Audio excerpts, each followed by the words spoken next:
Welcome to Matters Financial and Geopolitical from a Frontier. I trust you had a great weekend. We got some rain, which was a welcome respite. It had become extremely hot. Home thoughts, it was a devastating fire last week that raged across Mount Kenya with high temperature and winds.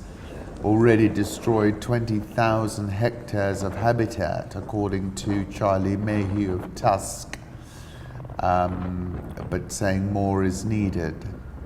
And that took me into a Mount Kenya Safari Club time warp. It was William Holden, who was the best man at Ronald Reagan's wedding to Nancy Davis, who founded the Mount Kenya Safari Club in Nanyuki in 1959.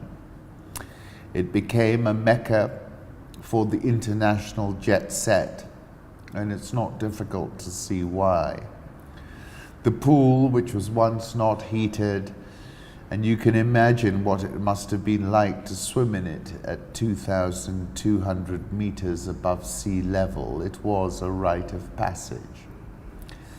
This is a photograph of my daughter Layla 7 years ago on the top of Mount Kenya.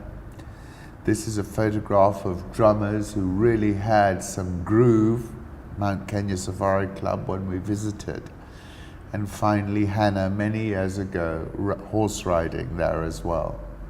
This is the beginning. Almost anything can happen. This is where you find the creation of light, a fish wriggling onto land, the first word of Paradise Lost on an empty page. Will Knocker, who's been asking me to visit him at Sololi, and I must, was in Shompoli over the weekend, and this is a super photograph of a bull elephant below Shompoli Mountain.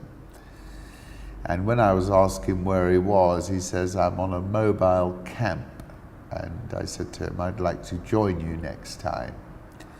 Igbo mask with unnoted name or origin with tie-dyed costume, photographed by William Fagg, 1946. It's in the British Museum. Because of Algeria, that took me to Albert Camus, to L'Étranger, which is set in Algeria. Mother died today, or maybe yesterday.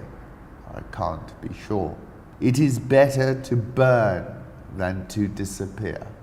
I was assailed by memories of a life that wasn't mine anymore, but one in which I'd found the simplest and most lasting joys, the smells of summer, the part of town I loved, a certain evening sky, Marie's dresses, and the way she laughed.